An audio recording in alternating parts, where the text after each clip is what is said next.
Welcome back to AI.Code.Cast. Today we're going to dive deep into a classic coding interview problem. The kind that can really make or break your chances. Oh, absolutely. It's one of those that if you're not prepared for it, can really trip you up. Exactly. And even if you're not actively interviewing right now, just understanding this problem can really give you a deeper understanding of how linked lists work and how to manipulate them efficiently. So finding the middle node of a singly linked list. Let's start with the basics. Imagine a linked list as a chain of nodes. Right. Each node contains some data and a pointer that connects it to the next node in the chain. Right. And unlike arrays where you have direct access to any element by its index, linked lists force you to kind of traverse the chain one node at a time. Yeah. Starting from the head. Exactly. So when someone asks you to find the middle node, you can't just jump to the middle like you might with an array. Nope. So if we were to just try and solve this Yeah. without worrying about efficiency, what would be our first instinct? Well, the most straightforward approach is what we call the brute force method. You'd simply traverse the entire list to count the number of nodes. Okay, so we know how many nodes are in the list. Then what? Then you'd traverse the list again, but this time you'd stop when you reach the node at the middle index, which you can calculate since you know the total number of nodes. That makes sense. Not very elegant, but it would get the job done. Yeah. But wouldn't we be traversing the list twice? That seems a bit inefficient. You're right, it is inefficient. In terms of time complexity, which essentially tells us how the time taken by an algorithm grows with the input size, this brute force approach would be O of n. O of n. What does that mean exactly? It means that the time it takes to find the middle node increases linearly with the number of nodes in the list. If you double the number of nodes, you roughly double the time it takes to find the middle. Okay. In this case, it's O of n because we're going through the list twice. Got it. So we're looking for a more efficient solution, something that perhaps doesn't require traversing the list twice. Any hints you could give us about how to approach this? We'll think about how we could get information about the length of the list while we're looking for the middle node. What if we had two pointers moving through the list at different speeds? Two pointers at different speeds. That's interesting. Could you elaborate on that a bit? Imagine a slow pointer that moves one node at a time and a fast pointer that jumps ahead two nodes at a time. Okay, I'm visualizing this. So we have these two pointers racing through the list, but one is clearly moving faster than the other. I see where this might be going. Exactly. Now think about what happens when the fast pointer reaches the end of the list. Where would the slow pointer be? Let me think. If the fast pointer is zipping through at twice the speed by the time it reaches the end, the slow pointer should be right in the middle. It's brilliant. It's like a tortoise and hare race, where the tortoise strategically ends up at the finish line just as the hare crosses it. Precisely. That's the intuition behind the fast and slow pointer technique. And the beauty of it is that we only need to traverse the list once, which makes it much more efficient than our brute force approach. I'm starting to see the elegance of this solution, but before we dive deeper into this fast and slow pointer approach, well, let's just dive right in. It sounds good. So we've got this clever fast and slow pointer idea, right? Right. Let's break down exactly how we can use it to find the middle node of a linked list. It's all about setting up our pointers, understanding their movement. We start by initializing both the fast and slow pointers to the head of the list. Okay, so they're both pointing to the same starting node. Then what? Then we let the fast pointer sprint ahead two nodes at a time while the slow pointer takes a more leisurely stroll, moving one node at a time. Gotcha. So with each step, the distance between the fast and slow pointer increases. But how do we know when to stop? That's the crucial part. The fast pointer's our scout, letting us know when we've reached the end. When the fast pointer hits the end of the list, meaning it encounters a null pointer, since there's no next node, that's our signal to stop. And at that moment, the slow pointer would be right in the middle, like we discussed. This is so cool.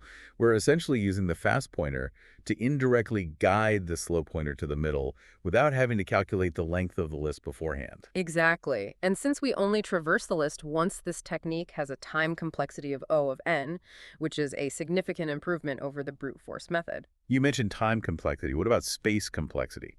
Are we using any extra memory to achieve this efficiency? No, not really. We're just using two extra pointers regardless of the list size. So the space complexity remains constant, or O of 1. This all sounds great, but what happens if the list has an even number of nodes? Would our slow pointer end up in the exact middle, or would things get a bit messy? That's a great question. It's something that often comes up in interviews. When the list has an even number of nodes, our slow pointer will actually end up at the second of the two middle nodes. Ah, so it's not perfectly in the middle. Is there any way to modify the algorithm to land on the first middle node in an even lengths list? Absolutely. We can tweak the stopping conditions slightly.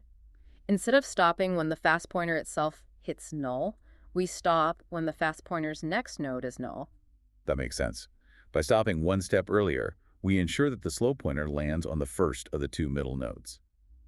It's amazing how a small adjustment can lead to such a precise outcome. It is. This technique is all about understanding the relative movement of our pointers and leveraging that to our advantage. Now, what if we were dealing with a doubly linked list where each node also has a pointer to the previous node?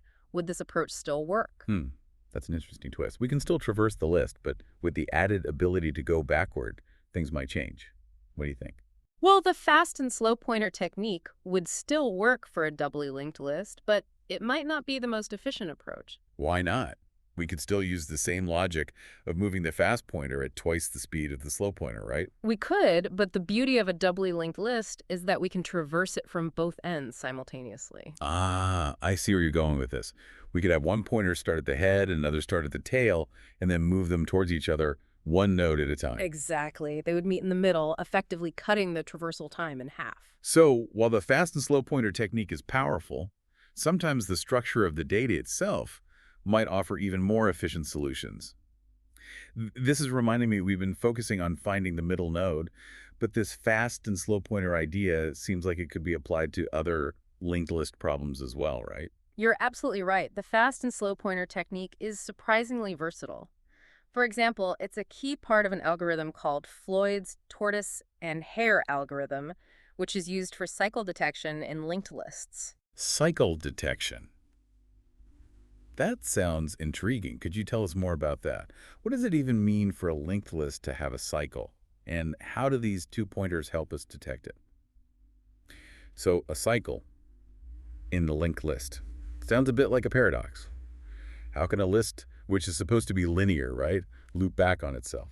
It might seem counterintuitive, but it's possible if one of the nodes, instead of pointing to the next node in the sequence, ends up pointing back to an earlier node in the list. Imagine it like, I don't know, getting lost in a maze and accidentally ending up back where you started. Okay, I'm picturing it, a circular path within the linked list. But how do we actually use our trusty fast and slow pointers to detect this cycle? Well, think about what would happen if we had our fast and slow pointers moving through the list as before, and there's a cycle present. Let me think. If the fast pointer is moving at twice the speed, it's bound to catch up to the slow pointer eventually, right? Even if the slow pointer got a head start. Exactly, that's the key insight. In a normal linked list, the fast pointer would eventually reach the end. But in a cyclic list, the fast pointer will keep looping around and eventually overtake the slow pointer. So if the fast pointer ever meets the slow pointer while traversing the lift, we know there's a cycle. That's a pretty clever way to use their relative speeds to detect this circular pattern. It is. And it highlights how understanding the fundamental properties of our data structures, like linked lists, and combining that with, smart algorithmic techniques, Hmm. like the fast and slow pointer approach, it can lead to some really elegant solutions. This whole conversation has really opened my eyes to the power and versatility of the fast and slow pointer technique. We've seen how it can be used to find the middle node, and now we've seen how it can be applied to cycle detection as well. And we've only just scratched the surface. There are even more applications of this technique in linked lists. For example, you can use it to find the ninth node from the end of a list without knowing the list's length. Wait, really? How does that work? I mean, finding the middle node is one thing, but finding a specific node from the end seems like a whole different challenge. It's actually quite similar in principle. Instead of starting both pointers at the head, we give the fast pointer a head start of k nodes. So when the fast pointer reaches the end, the slow pointer will be precisely k nodes away from the end. That's incredible. It's like we're using the fast pointer to create a gap that represents the k nodes we want to count back from the end. It's so Well, simple, yet so effective. exactly. And it demonstrates the beauty of algorithmic thinking. We're not just brute forcing our way through problems, we're leveraging clever techniques and insights to arrive at efficient and elegant solutions. I love how this deep dive has not only given us a solid understanding of how to find the middle node of a linked list, but it has also opened up a whole world of related problems and techniques. Who knew two little pointers could be so powerful? It's a testament to the fact that sometimes the most elegant solutions come from thinking outside the box and understanding the fundamental properties of the data we're working with. Well said. To all our listeners out there, if you're preparing for coding interviews or just want to level up your algorithmic skills, make sure you add the fast and slow pointer technique to your toolkit. It's surprisingly versatile and can help you tackle a wide range of linked list problems. And remember, this is just the beginning. Keep exploring, keep experimenting, and keep pushing the boundaries of what you think is possible with algorithms and data structures. Who knows what other clever techniques are waiting to be discovered? That's a great note to end on. Thanks for joining us on AI Codecast, and keep that algorithmic curiosity burning.